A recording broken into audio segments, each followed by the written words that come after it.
Hello नमस्कार साथियों। जिस घड़ी का हम सबको बेसब्री से इंतजार था, बहुत दिनों से इंतजार कर रहे थे, वो घड़ी आ चुकी है। आ गया बिहार दरोगा नई भर्ती 2025। 1799 पोस्टों पे भर्ती होगी। नोटिफिकेशन जारी हो चुकी है कि मतलब कैसे करना है ऑनलाइन आवेदन और क्या बदलाव किया गया है। जाने संपूर्ण जानकारी एज हाइट एग्जाम और सिलेबस फी के साथ, एग्जाम फी और सिलेबस के साथ। तो चलिए हम सभी कुछ देखेंगे नोटिफिकेशन के माध्यम से। तो ये रहा हमारा नोटिफिकेशन, जो कि एडवर्टी ऑनलाइन आवेदन की अंतिम तिथि की बात की जाए तो 26/10/2025 तक दिया गया है। विज्ञापन संख्या 05/2025 है। और ये आपकी वैकेंसी की बात की जाए तो ये लेवल 6 की होगी। 1799 पोस्टों पर वो भर्ती होनी है। उसके बाद आप आवेदन करने की तिथि बताए तो आवेदन करने यानी 26/9/2025 यानी 26 सितंबर से कर सकते हैं। उसके बाद आगे देखते हैं। ये सब बेसिक सी चीज़ें हैं, आप वीडियो को स्लो करके पढ़ सकते हैं। ठीक है। उसके बाद हाँ, आवेदन की पात्रता यानी आवेदन की पात्रता के लिए आप भारत के नागरिक होंगे यानी इंडियन होंगे। पुरुष, महिला अथवा ट्रांसजेंडर कुछ भी हो, थर्ड जेंडर यानी कुछ भी हो, आप भर सकते हैं। शैक्षणिक योग्यता के लिए बात की जाए तो 1/8/2025 तक आप किसी प्राप्त मान्यता प्राप्त विश्वविद्यालय से स्नातक या राज्य सरकार द्वारा मान्यता प्राप्त समक्ष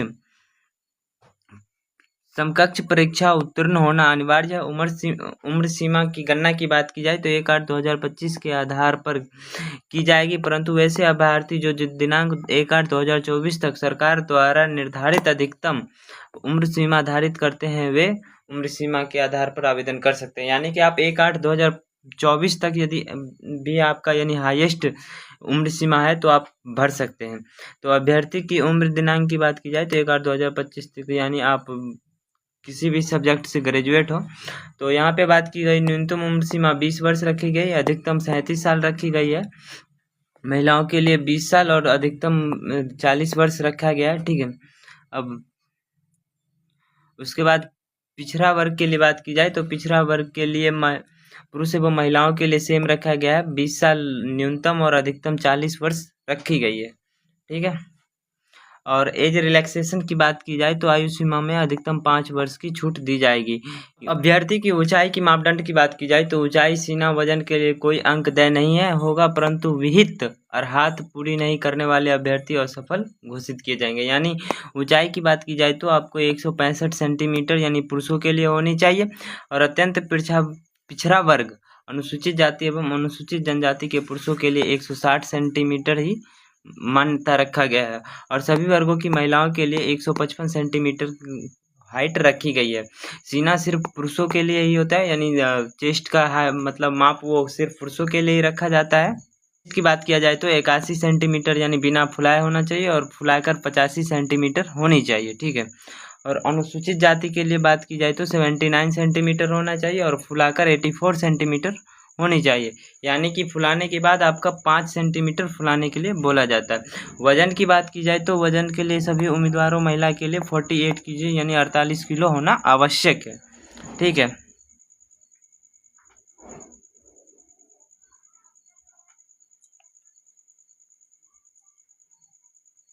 अब नियुक्ति प्रक्रिया की बात की जाए तो लिखित परीक्षा प्रतियोगिता होती है। आवेदन ठीक है, मतलब ये दो चरणों में होती है।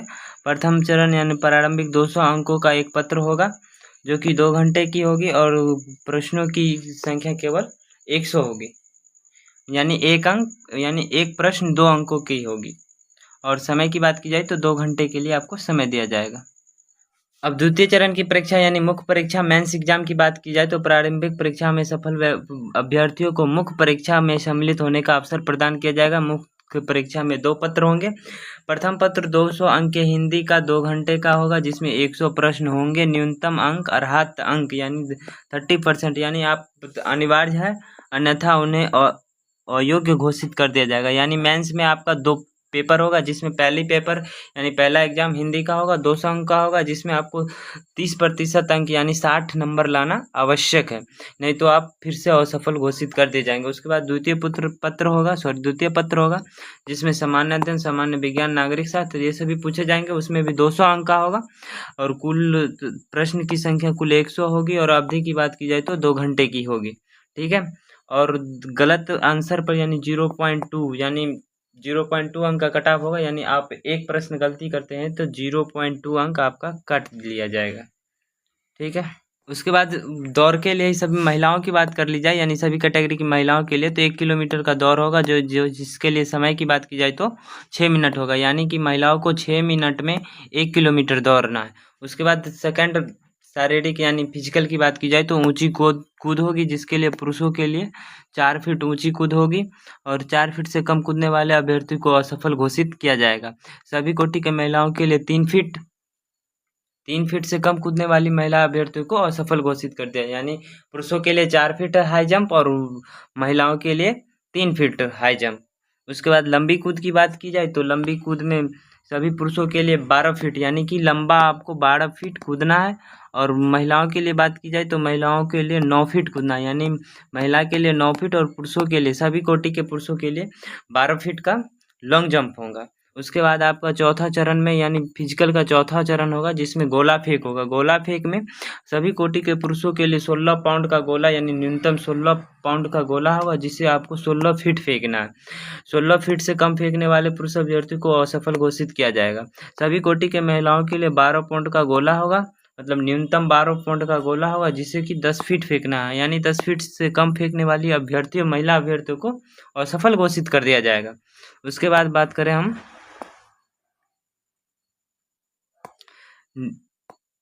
नियत समय में दौड़ पूरी करने वाले अभ्यर्थियों को ऊंची कूद, लंबी कूद एवं गोला फेंक स्पर्धा में न्यूनतम निश्चित मापदंड पूरा नहीं करने पर असफल घोषित किया जाएगा। यानी कि आपको जितना क्राइटेरिया दिया है, यदि आप उतने में नहीं पूरा करते हैं तो आपको असफल घोषित कर दिया जाएगा। चलिए अब हम देखते हैं कैटेगरी वाइज पोस्ट की। तो आरक्षण पोस्ट की तो ये अनुसूचित जनजाति के लिए 210 पोस्ट है, जिसमें 74 पोस्ट महिला के लिए है। ठीक है, और उसके बाद अनुसूचित जनजाति में 15 पोस्ट है, जिसमें 5 पोस्ट महिला के लिए आरक्षित है। ठीक है, उसके बाद अत्यंत पिछड़ा वर्ग में 273 पोस्ट है, 96 पोस्ट महिला के लिए है। पिछड़ा वर्ग में 222 पोस्ट है, 78 पोस्ट यानी 78 पोस्ट महिला के लिए आरक्षित है। पिछड़े वर्ग की महिला को सिर्फ महिला के लिए 42 पोस्ट आरक्षित है। अनारक्षित के लिए 850 पोस्ट है, जिसमें 298 पोस्ट महिला के लिए। आर्थिक रूप से कमजोर वर्ग के लिए 180 पोस्ट है, जिसमें 63 पोस्ट महिला के लिए। ट्रांसजेंडर के लिए 7 पोस्ट है। उसके बाद टोटल यानी 1799 पोस्ट है, जिसमें 614 पोस्ट महिला के लिए आरक्षित है, और 36 पोस्ट यहाँ स्वतंत्रता सेनानी के नाना नाती क्या है पोती पोता नाती नातनी के लिए आरक्षित पद है, 36 पोस्ट। तो ये थी संपूर्ण जानकारी इस बिहार दरोगा के बारे में। यदि आपको कोई डाउट रह गया है तो आप कमेंट सेक्शन में पूछ सकते हैं। और ये कैसा लगा आप सभी को तो कमेंट में ज़रूर बताइएगा। हाँ, हमको लगता है कि आप सभी को खुशी हुई होगी इस वैकेंसी को देखकर। तो ऑनलाइन की बात की जाए तो ऑनलाइन आपका 26 तारीख से होना है। आप ऑफिशियल वेबसाइट बिहार पुलिस के पे जाके आप कर सकते हैं। ठीक है, धन्यवाद। कैसा लगा वीडियो ज़रूर बताइएगा।